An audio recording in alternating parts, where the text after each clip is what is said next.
Bueno, yo soy Sara. Yo soy Sara, soy de México.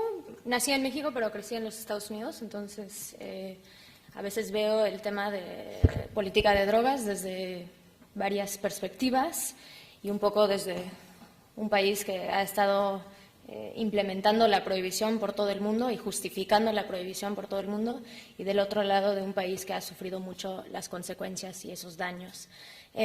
Primero, muchas gracias por la invitación a la Fundación Renovatio. Es un gusto estar aquí y estar en una feria que es más que una feria sobre cannabis, entonces también voy a abordar otras sustancias un poco. Y aunque a veces se siente que todo va muy rápido en América Latina, sé que los que andamos ahí trabajando a veces se siente que vamos muy lentos y es un poco deprimente a veces cuando ves todas las noticias. Y en México pues hemos tenido muchos debates, muchos foros, muchos informes que han salido, que Luis acaba de hablar también de esos. Sin embargo, lo que vemos ahorita es una urgencia que todavía sigue muy pendiente de hacer cosas y hacer una reforma más comprensivo para el país. Entonces, empiezo nada más con unas de las consecuencias no deseadas en el tema de la prohibición, y estos fueron identificados por la Oficina de Naciones Unidas de Drogas y Delito en el 2008. Y ellos lo identificaron, sin embargo, no cambiaron ninguna de sus políticas, ni sus recomendaciones, ni cómo los países o los Estados miembros podrían cambiar el paradigma para empezar a abordar la creación del mercado ilegal que está regulado por la violencia, del enfoque punitivo y no en salud pública, de las violaciones a los derechos humanos. Entonces, desde la perspectiva de muchos de nosotros, pues no son consecuencias no deseadas, sino que son factores que han ido surgiendo y que más bien no les preocupa tanto como mantener la prohibición y el status quo. Y esto también porque vimos durante más de 100 años de la prohibición que hubo un enfoque fuerte en reducir la oferta y no la demanda, y esto es cuando ves también la justificación de bases militares en otros países y poder decir, bueno, vamos a erradicar cultivos en vez de trabajar en prevención en nuestra población misma. Entonces, sí vemos que están sucediendo todo esto. Luciana ayer un poco abordó todo el efecto globo y el desplazamiento no solo de sustancias, sino el desplazamiento geográfico, de que si baja la producción en un país, pues solo sube en otro. Entonces, esto ha sido algunas de las consecuencias no deseadas, y en México lo que vemos son más de lo mismo y a una escala hasta más grande de lo que vimos en Colombia en las 80s. En los últimos años hemos tenido 4.500 denuncias de tortura, esto normalmente por parte de las Fuerzas Armadas o policías.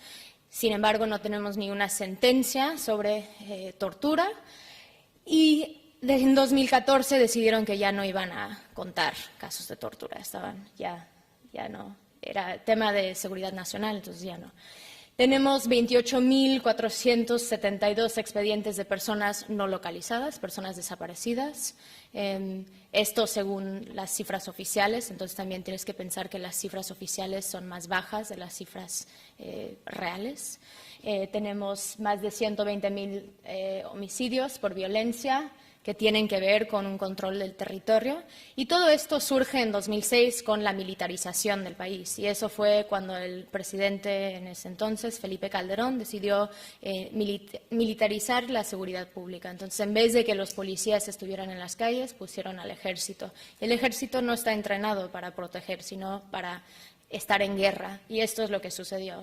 Implementaron una guerra civil en el país, y esto es algo que también en Colombia se tiene que hacer, es un proceso hacia la paz, una reconciliación, porque entonces es una guerra con su misma población, y eso se pone de que es el tío, el hermano, el primo de las personas en las comunidades los que están involucrados en estos negocios. Y tenemos más de 250.000 desplazados. Y esta foto es de la primera marcha del Movimiento por la Paz con Justicia y Dignidad del poeta Javier Sicilia, que cuando mataron a su hijo en 2011 fue el momento cuando la sociedad mexicana se dio cuenta de que las víctimas no todos eran delincuentes, sino que podría suceder con cualquier persona, y salieron a las calles y llenaron el Zócalo, y Luis estuvo acompañando una de las caravanas unos años después. Pero entonces las víctimas son parte clave del movimiento reformista en México. Los objetivos de una regulación. ¿Por qué queremos una regulación? Y esto yo creo que es para cualquier país, no solo para México, sino para nosotros.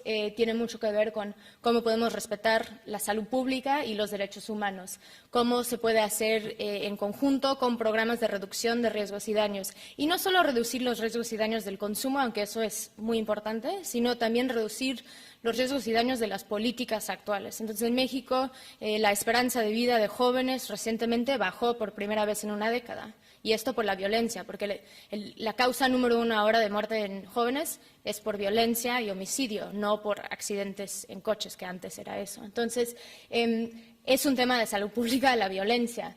Y hoy en día el tema de reducción de daños, ustedes aquí en España tienen varias organizaciones que están haciendo trabajo increíble como Energy Control, y ellos han venido a América Latina para hacer capacitaciones y también enseñarnos también cómo hacer reducción de daños, no solo en el espectro súper tradicional de intercambio de jeringas para usuarios de drogas de inyección, sino también de las sustancias que se toma en los festivales y para uso personal. Reducir el poder del crimen organizado, la violencia y la corrupción, y claro, también para los países productores, que ya llevamos años donde han estado erradicando cultivos. Es una manera de desarrollar las comunidades indígenas, las comunidades que están ya cultivando y que ya llevan generaciones cultivando. Y esto es un cambio en paradigma también de que América Latina ha estado liderando este debate a nivel internacional. Europa también ha estado presente, pero no sienten esa misma urgencia. Entonces, ha sido una coalición, pero a veces un poco frágil porque no se sabe exactamente cómo apoyar uno al otro. Entonces, la legislación hoy en día en México, pues todo está prohibido, pero supuestamente el consumo personal, digamos que el consumo está permitido, pero la posesión no. Entonces, sí vemos casos de posesión simple, de personas en la cárcel por posesión simple.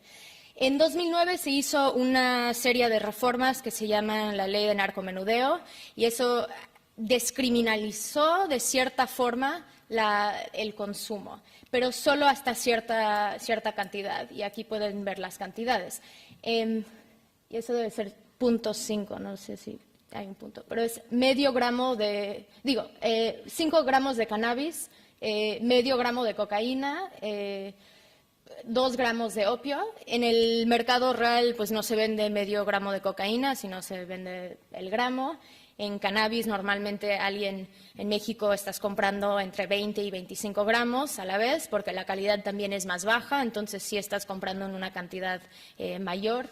Entonces, lo que sí vemos es que cuando hay una discriminación en cómo se implementa la ley. Entonces, si alguien está caminando y trae cierta cantidad de cannabis, digamos 6, 7 gramos, si la policía te pueden extorsionar, pues te van a llevar a un cajero para que sacas dinero, les das dinero y ya tú puedes ir libre.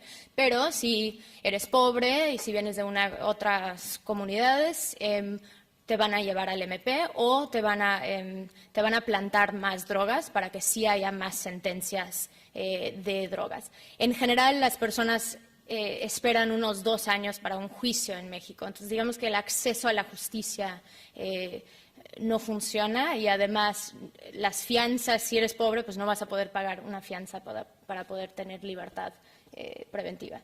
Entonces, 60% de las personas encarceladas son por delitos de drogas a nivel federal. De esos, la mayoría sentenciados por cannabis, algunos por transporte y otros por posesión.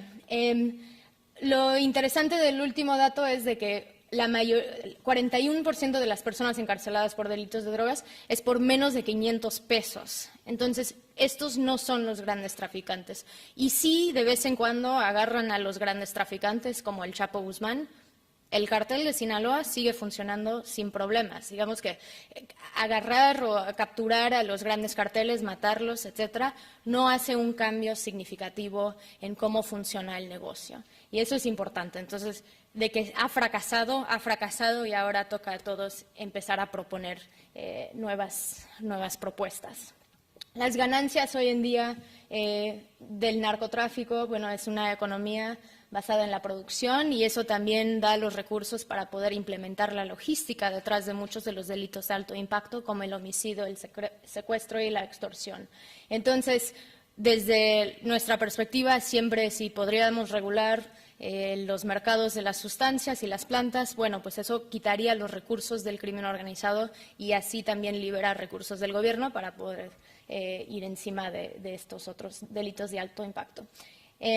Sí, y todo esto son estimaciones, porque uno tampoco sabe mucho del mercado, y más en países donde sí es un mercado controlado, no hay mucho autocultivo en México, esto porque está más penado cultivar en tu casa que comprar en el mercado negro, entonces la mayoría de los usuarios van a comprar y además pues es muy fácil, pero al mismo tiempo la mayoría de la gente no sabe de dónde vienen lo que están consumiendo. Entonces, lo que hemos venido trabajando es hacer una iniciativa ciudadana. Es algo que hace 5 años no podíamos hacer, pero hicieron unas reformas y ahora ya se puede hacer iniciativas ciudadanas. Y esto viene con ciertos precedentes, como la vinculación del Movimiento por la Paz con Justicia y Dignidad en el tema de drogas y la importancia de las víctimas que tienen seres queridos desaparecidos dentro de este movimiento. El caso Grace, que Raúl y Maya estaban aquí exponiendo sobre su caso. El fallo de la Suprema Corte en noviembre de 2015, que dio permiso a 4 ciudadanos a poder cultivar cannabis para su consumo personal, que sí fue un gran logro y creó un precedente. Ahora necesitaríamos 4 casos más en la Suprema Corte que tienen los mismos lineamientos para poder crear jurisprudencia y entonces tendrían que legislar. Lo que sí sucedió después de SMART es que el caso se llama SMART, fue que se empezó a hacer debates a nivel nacional y dentro del Senado. Entonces, sí hemos visto que hay un interés. Sin embargo, la iniciativa que el presidente ofreció después del fallo de la Suprema Corte fue aumentar la cantidad permitida para consumo personal de 5 gramos a 28 gramos y revisar los casos de los encarcelados dentro de ese rango. Y, de otro lado, pues dejar la importación de productos de CBD para personas que tienen epilepsia, que para nosotros sí fue bueno que él empezó a abordar el tema, pero esto no contempla la sentencia de la Suprema Corte, porque la sentencia de la Suprema Corte habla del libre desarrollo de la personalidad, habla de que cada adulto tiene la decisión de tomar. Y en este caso podría ser cualquier cosa, no tiene que ser cannabis. Entonces, Peña Nieto sí hizo un paso que fue importante, pero cuando lo mandó al Senado se separó y todavía no hay una conclusión desde el Senado. Hemos estado cabildeando, Raúl y nosotros ya llevamos meses cabildeando, años. Y el Senado todavía no hay la voluntad política para pasar ni importación de productos, ni tampoco cambiar los umbrales de 5 a 28.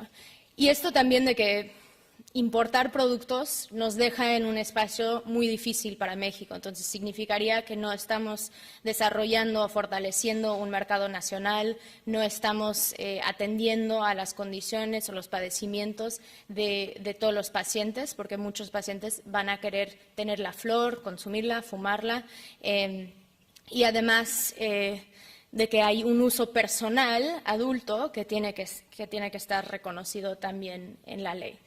Entonces, eso es un poco donde estamos ahora pensando una iniciativa ciudadana, donde necesitaríamos 120,000 firmas, no en un rango de tiempo, que eso nos da un poco de flexibilidad, pero tomando en cuenta el caso SMART de la Suprema Corte, permitiendo el autocultivo hasta 6 plantas, cooperativas y un mercado regulado de cannabis, donde sí contemplamos que sí podría existir y debería de existir pequeñas y medianas empresas. Y esto también creo que es importante que lo abordamos aquí, donde la mayoría de la gente vienen para formar parte de una industria y una empresa, o porque están promoviendo empresas. Y nosotros sí creemos que se tiene que desarrollar, pero bajo reglas tal vez no tan estrictas como las de Uruguay, pero tampoco tan liberales como los de Colorado.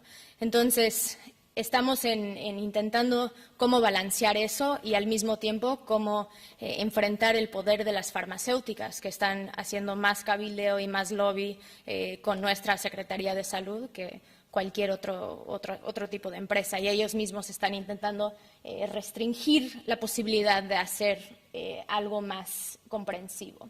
Además, algo importante para los que hemos venido trabajando esto tiene todo que ver con la creación de un fondo de reparación a víctimas de la guerra contra las drogas, y eso pensando en que si existe un mercado regulado, existen impuestos, y aunque prevención y educación es importante, ya existen presupuestos para eso, pero lo que queremos es fomentar los derechos de las víctimas, y muchos de ellos pasan sus fines de semana haciendo brigadas de búsqueda, donde van y literalmente están buscando fosas, y tal vez, bueno, ellos dicen, no estoy buscando a mi ser querido, porque esa persona está viva, pero a los demás. Y en algunos estados, en 15 días se encontraron 15 fosas. Entonces, sí es algo donde este tipo de iniciativa viene acompañada con mucho dolor. Y eso es algo que creo que es importante, porque vengo aquí y pienso, están avanzando mucho, y después digo, México, estamos en el hoyo, y ¿cuándo vamos a llegar a por lo menos tener la posibilidad de consumir y que no sientes también que haya una culpa y algo atrás de ese tipo de consumo? Entonces, la idea es un poco privilegiar esas pequeñas y medianas empresas para que sí existe esa industria, que sí hay un cáñamo industrial, y siempre con una perspectiva de derechos humanos. Además, nos gustaría modificar la tabla de sustancias permitidas, porque sabemos que no reflejan la realidad del mercado. Entonces, pensando en eso, nosotros para pensar en una campaña sobre esto no estamos usando un discurso de que la planta es una maravilla y por eso la tenemos que regular, sino que la prohibición es un fracaso y por eso se tiene que regular. Y eso también porque sí estamos viendo a largo plazo. Esto no es sobre mi consumo de cannabis o de los que están aquí, es sobre algo más amplio que también incluye a las otras drogas y más también las otras plantas que México produce, igual que Colombia. Entonces también se va un poco ampliando cuál es la plataforma de política de drogas. Y yo les invito, si forman parte de grupos canábicos, que también empiezan a integrar otras sustancias a veces en el discurso. Entonces, si pensamos en una regulación de amapola, que es la planta que después se hace heroína y morfina, la amapola en México, pues hay una propuesta desde el estado de Guerrero de hacer una regulación para uso medicinal. Esto también pensando que México es el tercer país productor de amapola en el mundo, amapola ilegal, porque sí hay 19 países que producen amapola, poppy, para morfina legal. Y esos 19 países, la mayoría de ellos llevan 200, 300 años produciendo amapola. Entonces es un tema histórico que ellos pueden seguir. El único país que tenía plantaciones ilegales y se convirtió en plantaciones legales es Turquía, pero el resto siempre han tenido, y es Portugal, es Suiza, y ellos tienen un monopolio sobre ese mercado. Sin embargo, lo que sí sabemos también es que al mismo tiempo la mayoría del mundo que vive en el globo sur, en el sur global, no tienen acceso a medicinas controladas, no tienen acceso a opiáceos para aliviar el dolor. Entonces, si podemos hacer una integración de una regulación de marihuana también para aliviar el dolor, que también para esos casos de enfermedades terminales es muy importante también tener acceso a opiáceos. Entonces, la Sierra de Guerrero produce 60% de la amapola en México. Varias comunidades participan, sin embargo, este es el estado más pobre de México, entonces ninguno de ellos están enriqueciendo de esto.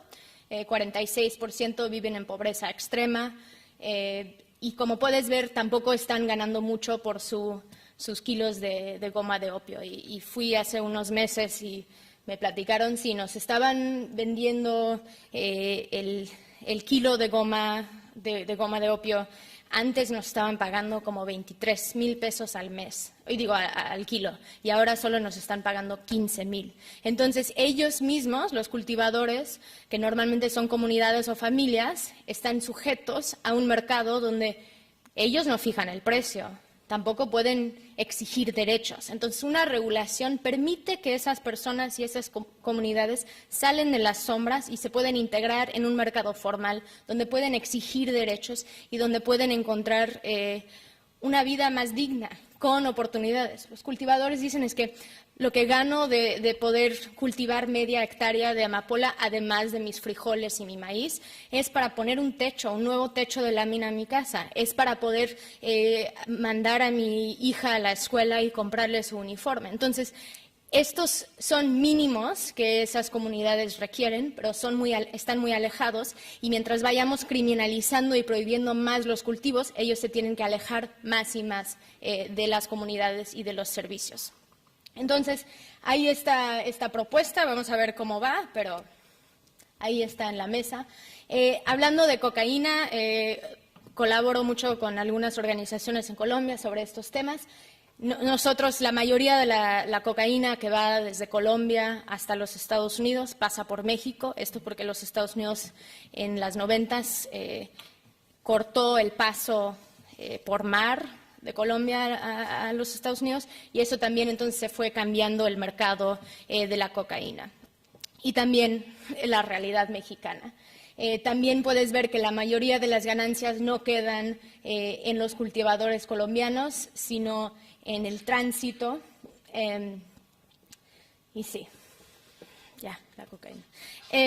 Algo importante sobre la cocaína es que también, como la marihuana y como todas las drogas, han sido súper estigmatizadas durante los años. Entonces, en 1995, la Organización Mundial de la Salud publicó un informe, o quería publicar un informe, sobre el tema de que masticar la hoja de coca no hacía ningún daño físico y además tenía muchos beneficios físicos. Y eso ya lo sabemos. Pero además, en ese informe ellos hablaron y escribieron de que consumir cocaína de alta calidad en una manera ocasional, entonces no sería todos los días, de una forma ocasional tampoco tiene un daño a tu cuerpo y a tu salud. Entonces, eso después de que querían publicar este informe, los Estados Unidos, junto con la Junta Internacional de Fiscalización de Estupefacientes, la JIFE, dijeron, esto no lo van a publicar, porque parece que están fomentando el consumo de coca y de cocaína. Entonces, esto lo sabemos porque lo filtraron, pero los estudios que de veras nos demuestran los riesgos de las sustancias han sido censurados durante los años, han tenido muchos usos, no solo cannabis, sino todas las plantas que vemos que hoy en día están prohibidas, además de las otras plantas psicodélicas como los cactuses en México, el peyote, etcétera, que sí también tiene un uso tradicional y un uso medicinal y terapéutico. Entonces, en Colombia hemos venido un poco trabajando una propuesta de cómo podría ser la regulación de la cocaína, porque eso sería el gran impacto en el mercado. Poder regular la cocaína para México tendría un gran impacto, para Centroamérica, donde también vemos niveles de violencia muy altos, para Colombia sería un gran impacto. Entonces, entendiendo que la mayoría de las personas que consumen cocaína no tienen un uso problemático, igual que la mayoría de los usuarios de marihuana no tienen un uso problemático, sino es un uso de placer, porque les gusta, un uso terapéutico, porque les hace sentir bien.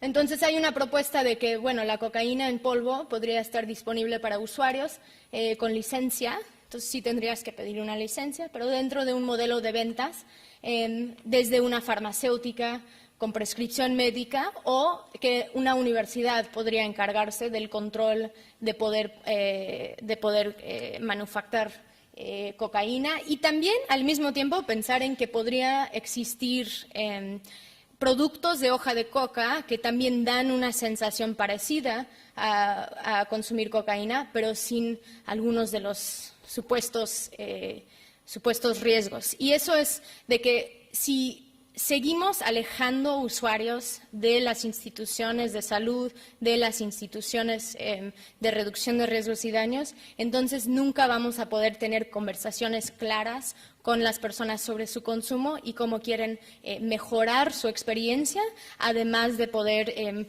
reducir el daño que están haciendo a ellos mismos. Entonces, creo que, mi último. Para nosotros es algo más allá de una regulación, sino también cómo estamos construyendo la paz. Y esto porque también llevamos años y años de guerra, algunos en un combate frontal, como en México desde 2006, pero también desde mucho antes, nada más teniendo guerras sobre estas sustancias. Entonces, ¿cómo podemos crear un movimiento que sea amplio, que pone en el centro a los pacientes, a los usuarios y también a las víctimas que han formado parte clave y han sufrido de una manera desproporcional? Entonces, esto es algo de cómo podemos integrar a muchos. Y creo que en España también se han venido intentando hacer eso desde regulación responsable, desde REMA, desde las muchas plataformas que se están hoy en día abriendo. Y a nivel internacional lo vimos con la sesión especial de Naciones Unidas, que la sociedad civil se fortaleció. Yo creo que algo ahora, con todas estas expos que ya llevan años haciendo y que haya mucha interés en este tipo de cosas, es cómo podemos asegurar que todos forman parte de esto. Entender que nosotros estamos aquí porque tenemos cierto privilegio. Entonces, ¿cómo podemos democratizar el acceso y también extender los beneficios a toda la gente que lo necesitan? Y nada más de que llevamos 100 años de una prohibición. Yo creo que la prohibición es una noción radical. Nunca pensaríamos que una prohibición funciona. Si no funciona en una cárcel, ¿cómo va a funcionar en una sociedad? Y una regulación es la manera más racional de empezar a enfrentar y sanar nuestras relaciones dentro de las comunidades y también con las sustancias y plantas en sí mismas. Ya. Gracias.